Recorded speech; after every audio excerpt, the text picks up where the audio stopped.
പ്രേതശല്യം കാരണം ഒരു രാജ്യത്തിന്റെ ഗവൺമെന്റ് പ്രവേശനം വിലക്കിയ ഒരു സ്ഥലം, ലോകത്തിലെ തന്നെ ഏറ്റവും കൂടുതൽ ഭയാനകമായിട്ടുള്ള ഒരു സ്ഥലം, അതും നമ്മുടെ രാജ്യത്താണെന്ന് അറിയുമ്പോൾ നമുക്ക് എല്ലാവർക്കും ചെറിയൊരു പേടിയൊക്കെ തോന്നും. അപ്പോൾ ഒരു ഡിസ്ക്ലെയിമർ ഞാൻ തരാം, ധൈര്യമുള്ളവർ മാത്രം ഈ വീഡിയോ തുടർന്ന് കണ്ടാൽ മതി. ഇതെല്ലാം സംഭവിക്കുന്നത് 1573 രാജസ്ഥാനിൽ വെച്ചിട്ടാണ്. രാജ മധോ സിംഗ് വൺ എന്നു പേരുള്ള ഒരു രാജാവ് ആ കാലത്ത് ജീവിച്ചുകൊണ്ടിരിപ്പുണ്ടായിരുന്നു. ഇദ്ദേഹം വളരെയധികം പവർഫുൾ ആയിട്ടുള്ളതും അത്യാവശ്യം വെൽത്തി ആയിട്ടുള്ള ഒരു വ്യക്തിയായിരുന്നു. അതുകൊണ്ട് തന്നെ ഇദ്ദേഹത്തിന് ഒരു കോട്ട പണിയാനുള്ള ഒരു ആഗ്രഹം ഉണ്ടായി. കോട്ട എന്നൊക്കെ പറയുമ്പോൾ നമ്മുടെ മോഡേൺ ഡേ ടൗൺഷിപ്പ് പോലത്തെ ഒരു സ്ഥലം, അതായത് ഒരു ബൗണ്ടറി ഉണ്ടാവും, അതിൻ്റെ അകത്ത് എല്ലാ ഫെസിലിറ്റീസും ഉണ്ടാവും. ഇദ്ദേഹം പണിത ഒരു കോട്ടയുടെ ലേ ഔട്ട് എന്ന് പറയുന്നത് ചുറ്റും വലിയ മതിലാണ് ഉണ്ടായിരുന്നത്. അതിൻ്റെ അകത്ത് ഒരുപാട് അമ്പലങ്ങൾ ഉണ്ടായിരുന്നു, മാർക്കറ്റുകൾ ഉണ്ടായിരുന്നു, പാലസ് ഉണ്ടായിരുന്നു, അങ്ങനെ നിരവധി സംഭവങ്ങൾ ഉണ്ടായിരുന്നു. ചുരുക്കത്തിൽ പറഞ്ഞ ഒരു ടൗൺഷിപ്പ് പോലത്തെ ഒരു സംഭവം. ഈ ഒരു ഭീമാകാരമായിട്ടുള്ള കോട്ടയിൽ ഏകദേശം 5000-ഓളം ആൾക്കാർ പാർത്തിരുന്നു. അങ്ങനെ വളരെ മനോഹരമായിട്ടുള്ള സക്സസ്ഫുൾ ആയിട്ടുള്ള ഒരു സംഭവമാണ് അന്ന് അദ്ദേഹം പണി തീർത്തത്. ആ കാലത്ത് ഇവിടെ ജീവിച്ചിരുന്ന ഒരു രാജകുമാരിയുടെ പേരാണ് രത്നാവതി. ഈ രാജകുമാരിയുടെ കല്യാണ പ്രായം അടുത്തു വന്നതുകൊണ്ട് തന്നെ തൊട്ടടുത്തുള്ള രാജകൊട്ടാരങ്ങളിൽ നിന്നെല്ലാം നിരവധി ആലോചനകളൊക്കെ വന്നു പോകുന്ന സമയമായിരുന്നു. രാജകുമാരിനെ പറ്റി പറയുകയാണെങ്കിൽ അതീവ സുന്ദരിയായിട്ടുള്ള ഒരു വ്യക്തിയായിരുന്നു. ഈ ഒരു കോട്ടയിൽ ഇത്ര നാൾ കുഴപ്പമൊന്നും ഉണ്ടായിരുന്നില്ല. പക്ഷേ ഒരാളുടെ മനസ്സിൽ തോന്നിയ ഒരു കാര്യമാണ് ഈ ഒരു കോട്ടയുടെ തലവര തന്നെ മാറ്റിവറിച്ചത്. ഈ ഒരു സ്ഥലത്ത് ആ കാലത്ത് ജീവിച്ചിരുന്ന ഒരു മന്ത്രവാദി ഉണ്ടായിരുന്നു. ബ്ലാക്ക് മാജിക്കും മറ്റുള്ള തന്ത്രങ്ങളെല്ലാം വളരെയധികം കൈവശമുള്ള ഒരു വ്യക്തിയായിരുന്നു ഇദ്ദേഹം. ഈ സ്ഥലത്തുള്ള മറ്റുള്ള വ്യക്തികളെ പോലെ തന്നെ ഇദ്ദേഹത്തിനും രാജകുമാരിയുടെ സൗന്ദര്യത്തിനോട് വളരെയധികം ഒബ്സഷൻ തോന്നി. ആ സ്ഥലത്തുള്ള ചെറുപ്പക്കാർക്കും ഈ മന്ത്രവാദിക്കും ഒരേപോലെ അറിയാവുന്ന ഒരു കാര്യമാണ്, ഒരിക്കലും ഇവർക്ക് ആർക്കും രാജകുമാരിനെ കല്യാണം കഴിക്കാൻ കഴിയില്ല എന്നുള്ളത്. രാജകുമാരി എന്ന് പറയുന്നത് ഒരു റോയൽ ഫാമിലിയിൽ പെട്ട ഒരു വ്യക്തി ആയതുകൊണ്ട് തന്നെ ഒരിക്കലും അങ്ങനത്തെ ഒരു സംഭവം ആ കാലത്ത് സംഭവിക്കില്ല. പക്ഷെ നമ്മുടെ മന്ത്രവാദി ബാക്കിയുള്ള ചെറുപ്പക്കാരെ പോലെ ആയിരുന്നില്ല. ഇദ്ദേഹത്തിന്റെ കൈവശം മാജിക് ഉണ്ടായിരുന്നു, ബ്ലാക്ക് മാജിക് ഉണ്ടായിരുന്നു. അപ്പൊ ഇദ്ദേഹത്തിന്റെ കൈവശമുള്ള ആ ഒരു സ്കില്ല് ഉപയോഗിച്ച് എങ്ങനെയെങ്കിലും ഈ രാജ്ഞിയെ ഇദ്ദേഹത്തിന് സ്വന്തമാക്കണം എന്നുള്ള ഒരു തിങ്കിങ് ഇദ്ദേഹത്തിന് വന്നു. അതുകൊണ്ട് തന്നെ ഇദ്ദേഹം എന്താ ചെയ്തതെന്ന് വെച്ചാൽ എങ്ങനെയെങ്കിലും ഈ രാജ്ഞിയെ വശീകരിച്ചെടുക്കാൻ വേണ്ടിയാണ് ശ്രമിച്ചത്. ഇദ്ദേഹത്തിന്റെ ഒരു പ്ലാൻ നടപ്പിലാക്കണമെങ്കിൽ രാജകുമാരിയുടെ ഏതെങ്കിലും ഒരു വീക്ക്നെസ് കണ്ടുപിടിക്കണം. രാജകുമാരിയുടെ ഒരു വീക്ക്നെസ്സിലൂടെ ഇദ്ദേഹത്തിന് രാജകുമാരിയായിട്ട് അടുക്കാൻ കഴിയുമെന്ന് ഇദ്ദേഹത്തിന് മനസ്സിലായി. അങ്ങനെ കുറെ നാളുകളുടെ പരിശ്രമങ്ങൾക്ക് ശേഷം ഇദ്ദേഹത്തിന് ഒരു കാര്യം മനസ്സിലായി, രാജകുമാരിക്ക് ഏറ്റവും കൂടുതൽ ഇഷ്ടമുള്ളത് പെർഫ്യൂമാണ്. പെർഫ്യൂമിന് വേണ്ടി മാത്രം പല സമയത്തും രാജകുമാരി മാർക്കറ്റിൽ വരുന്നതായിട്ട് ഇദ്ദേഹം ശ്രദ്ധിച്ചു. ഇത്രയും നല്ലൊരു ചാൻസ് ഇദ്ദേഹത്തിന് ഒരിക്കലും കിട്ടില്ല എന്നുള്ളൊരു കാര്യം ഇദ്ദേഹത്തിന് മനസ്സിലായി. അതുകൊണ്ട് തന്നെ ഇദ്ദേഹം ഒരു പ്ലാൻ ഡിവൈസ് ചെയ്തു. ഇവിടുത്തെ പ്ലാൻ വളരെ സിമ്പിൾ ആണ്. ഇദ്ദേഹത്തിന്റെ കൈവശം ഒരുപാട് തന്ത്രങ്ങളും മന്ത്രങ്ങളൊക്കെ ഉള്ളതുകൊണ്ട് തന്നെ വശീകരിക്കുന്ന ഒരു ലിക്വിഡ് പോലത്തെ ഒരു സംഭവം ഇദ്ദേഹം ഉണ്ടാക്കി. ഈ ഒരു സംഭവം രാജ്ഞി വാങ്ങിക്കുന്ന പെർഫ്യൂമിൽ മിക്സ് ചെയ്യുകയാണെങ്കിൽ ഈ രാജ്ഞിനെ ഇദ്ദേഹത്തിന് വശീകരിച്ചെടുക്കാൻ കഴിയുമെന്നുള്ള ഒരു കാര്യം ഇദ്ദേഹത്തിന് മനസ്സിലായി. വളരെ ബ്രില്യൻ്റ് ആയിട്ടുള്ളതും അതേസമയം വളരെ കണ്ണിങ് ആയിട്ടുള്ള ഈ ഒരു പ്ലാൻ എക്സിക്യൂട്ട് ചെയ്യാൻ വേണ്ടി ഇദ്ദേഹം ശ്രമിച്ചു. അങ്ങനെ അവസാനം ആരും കാണാണ്ട് ഇദ്ദേഹത്തിന്റെ ടാസ്ക് കംപ്ലീറ്റ് ചെയ്തു. പക്ഷെ ഇവിടുത്തെ കുഴപ്പമെന്ന് വെച്ചാൽ ഇദ്ദേഹം ആ ഒരു പോർഷൻ ഈ ഒരു പെർഫ്യൂമിലേക്ക് കലക്കുന്നത് രാജ്ഞി പയ്യെ കണ്ടായിരുന്നു. രാജ്ഞി കണ്ടു എന്നുള്ളത് നമ്മുടെ മന്ത്രവാദിക്കോട്ട് മനസ്സിലായതുമില്ല. ആ ഒരു നിമിഷത്തിൽ രാജ്ഞി ഓവർ റിയാക്ട് ചെയ്തു കഴിഞ്ഞാൽ രാജ്ഞിയുടെ ജീവിതത്തിന് തന്നെ അപകടം എന്നുള്ളൊരു തിങ്കിങ് ഇദ്ദേഹത്തിന് ഉണ്ടായി.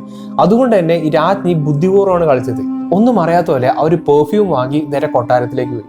അങ്ങനെ കൊട്ടാരത്തിൽ എത്തിയ ഉടനെ തന്നെ നമ്മുടെ രാജ്ഞി ഈ ഒരു പെർഫ്യൂം താഴെ എറിഞ്ഞ് പൊട്ടിക്കുകയാണ് ചെയ്യുന്നത്.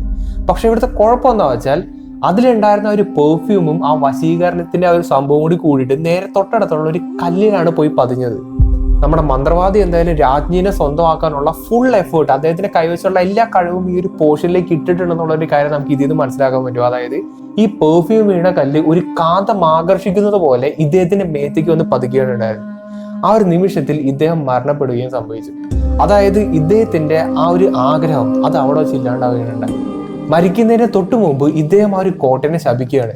അതിനൊരു ആഫ്റ്റർ മാത്ത് ആയിട്ട് ഈ ഒരു കോട്ടയിൽ വളരെയധികം ഇന്റൻസ് ആയിട്ടുള്ള യുദ്ധങ്ങളൊക്കെ സംഭവിക്കുകയും ആ കോട്ടയിലുള്ള എല്ലാവരും മരണപ്പെടുകയും ചെയ്യും. ഇതാണ് ഈ കോട്ടയെ ഹോണ്ടഡ് ആക്കുന്നതിനൊരു റീസൺ. അതോടുകൂടി തന്നെ വേറൊരു കാരണം കൂടിയുണ്ട്.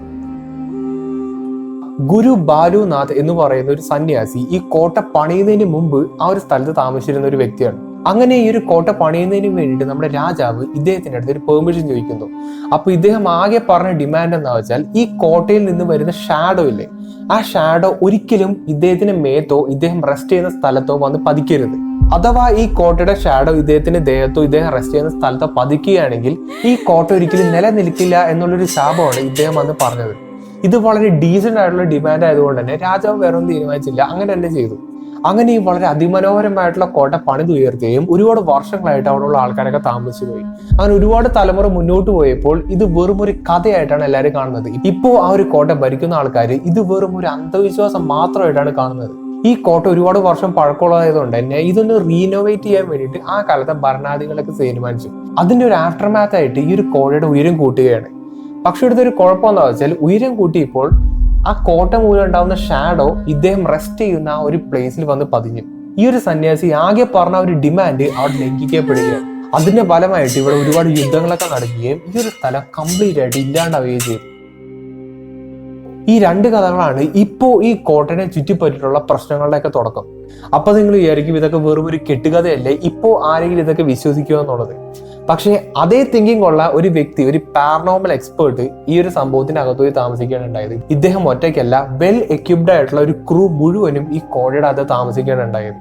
ഇത്തരം ഒരു കഥ ഈ കോട്ടനെ ചുറ്റിപ്പറ്റിയിട്ടുള്ളത് കൊണ്ട് തന്നെ അവിടെയുള്ള ആൾക്കാരൊന്നും ഈ സംഭവത്തിലേക്ക് കയറാൻ പോലും കൂട്ടാക്കാറില്ല. പക്ഷെ അങ്ങനെ ഒരു സിറ്റുവേഷനാണ് ഇദ്ദേഹത്തിന്റെ ടീമും ഈ കോട്ടയിൽ ഒരുപാട് ദിവസങ്ങളായിട്ട് താമസിച്ചത്. രാത്രി കാലങ്ങളിൽ ഈ കോട്ടയുടെ അടുത്തൂടെ പോകുന്ന ആൾക്കാർ സ്ഥിരം കേൾക്കാറുള്ള ഒരുപാട് ശബ്ദങ്ങളുണ്ട്. അതായത് പെണ്ണ് കരയുന്ന ഒച്ചയും പെർഫ്യൂമിന്റെ മണവും ഒരുപാട് ആൾക്കാർ സംസാരിക്കുന്ന ഒച്ചയും ഫുഡ് സ്റ്റെപ്പിന്റെ ഒച്ചയും. അതായത് ആ ഒരു സ്ഥലം പണ്ട് എങ്ങനെയായിരുന്നോ അതിന്റെ ഒരു ആംബിയൻസ് ഒക്കെ ഈ കൊട്ടാരത്തിൽ നിന്ന് നമുക്ക് കേൾക്കാൻ കഴിയുന്ന ഒരുപാട് ആൾക്കാർ പറയുന്നുണ്ട്. അപ്പൊ ഇതെന്താണെന്ന് ഇൻവെസ്റ്റിഗേറ്റ് ചെയ്യാൻ വേണ്ടിയിട്ടാണ് ഇദ്ദേഹം ഈ ഒരു സ്ഥലത്തെത്തിയതും ഇവിടെ താമസിക്കുകയും ചെയ്തതും. അങ്ങനെ ഒരുപാട് നാളത്തെ ഇദ്ദേഹത്തിന്റെ ഇൻവെസ്റ്റിഗേഷന് ശേഷം ഇദ്ദേഹത്തിന് ഒരു കാര്യം മനസ്സിലായി, ഇവിടെ ഒന്നുമില്ല എന്നുള്ളത്. ഈ ഒരു കോട്ട ഇൻവെസ്റ്റിഗേറ്റ് ചെയ്യുന്ന വീഡിയോസ് ഇദ്ദേഹത്തിന്റെ ചാനലിൽ യൂട്യൂബിൽ അവൈലബിൾ ആണ്. അപ്പൊ അതിന്റെ ലിങ്ക് കാര്യങ്ങളൊക്കെ താഴെ കൊടുത്തേക്കാം. അദ്ദേഹത്തിന്റെ വീഡിയോസ് നോക്കിക്കഴിഞ്ഞാൽ നമുക്കൊരു കാര്യം മനസ്സിലാക്കാൻ പറ്റും. അതായത് ഇവിടെ യാതൊരു രീതിയിലുള്ള പ്രശ്നങ്ങളില്ല, പ്രേതങ്ങളില്ല, അങ്ങനെ ഒന്നുമില്ല എന്നൊക്കെയുള്ള ഒരു കാര്യമാണ് ശരിക്കും ഇദ്ദേഹം ആ ഒരു വീഡിയോസിലൊക്കെ പറയുന്നത്. ഇത്രയും നേരം ഞാൻ പറഞ്ഞ കാര്യങ്ങളൊക്കെ കേൾക്കുമ്പോൾ നിങ്ങൾക്ക് പ്രത്യേകിച്ച് പേടിയൊന്നും തോന്നിക്കാൻ സാധ്യതയില്ല. പക്ഷേ ഈ ഇൻവെസ്റ്റിഗേറ്റ് ചെയ്തിട്ടുള്ള ഈ ഒരു വ്യക്തി, വെൽ എക്യുപ്ഡ് ആയിട്ടുള്ള ഈ ഒരു പാരനോർമൽ ഇൻവെസ്റ്റിഗേറ്റർ, അദ്ദേഹം ഒരാഴ്ചയ്ക്ക് ശേഷം സൂയിസൈഡ് ചെയ്യുകയാണ് ചെയ്തത്. എന്തുകൊണ്ടാണ് ഇദ്ദേഹം സൂയിസൈഡ് ചെയ്തെന്നുള്ളത് ഇപ്പോഴും നമുക്ക് ആർക്കും അറിയില്ല. ഈ ഒരു സംഭവത്തിന് ശേഷം ഈ കോട്ടയിൽ നിന്നുള്ള ശബ്ദങ്ങളെല്ലാം വളരെയധികം കൂടുതലായിട്ട് ആൾക്കാർ കേൾക്കാൻ തുടങ്ങി. മിക്കവാറും രാത്രി സമയങ്ങളാണ് കേൾക്കാറുള്ളത്. ഇത്രയും ദുരൂഹതയുള്ളതുകൊണ്ടും ജനങ്ങളുടെ സേഫ്റ്റി മുന്നിൽ കണ്ടതുകൊണ്ടായിരിക്കാം നമ്മുടെ രാജ്യത്തിന്റെ ഗവൺമെന്റ് ഈ ഒരു സ്ഥലത്തേക്കുള്ള രാത്രി പ്രവേശനം വിലക്കിയിരിക്കുകയാണ്. നമുക്കാർക്കും ഈ ഒരു സംഭവത്തിന്റെ അകത്തേക്ക് രാത്രി കയറാൻ കഴിയില്ല. ഈ ഒരു സ്ഥലത്തിന്റെ ലൊക്കേഷൻ ഞാൻ താഴെ ഡിസ്ക്രിപ്ഷനിൽ കൊടുത്തേക്കാം. അപ്പോൾ നിങ്ങൾക്ക് ധൈര്യം ഉണ്ടെങ്കിൽ ഇതൊക്കെ കേട്ട് നിങ്ങൾക്ക് വീണ്ടും കാണാൻ തോന്നുന്നുണ്ടെങ്കിൽ ആ സ്ഥലത്ത് പോയി കാണാവുന്നതാണ്. അതിമനോഹരമായിട്ടുള്ള ഒരു ഇൻഫ്രാസ്ട്രക്ചറാണ് നമുക്ക് അവിടെ കാണാൻ കഴിയുന്നത്. അതുകൊണ്ട് തന്നെ ഇതൊരു ടൂറിസ്റ്റ് ഡെസ്റ്റിനേഷൻ കൂടിയാണ്.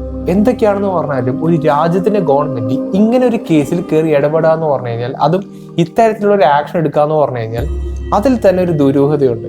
പാരനോർമൽ ആക്ടിവിറ്റീസ്, പ്രേതം, പുനർജന്മം, ആത്മാക്കൾ, അങ്ങനെയുള്ള സംഭവങ്ങളൊക്കെ നിങ്ങൾ വിശ്വസിക്കുന്നുണ്ടോ? ഇങ്ങനത്തെ ഒരു സംഭവത്തെ പറ്റി നിങ്ങൾ ആദ്യമായിട്ടാണ് കേൾക്കുന്നത്, അതെല്ലാം നിങ്ങളൊന്ന് കമന്റിൽ അറിയിക്കാൻ ശ്രമിക്കുക. ഇതുപോലുള്ള വളരെ ഇൻട്രസ്റ്റിംഗ് ആയിട്ടുള്ള സ്റ്റോറി ആയിട്ട് നമുക്ക് ഇനി അടുത്ത വീഡിയോ കാണാം.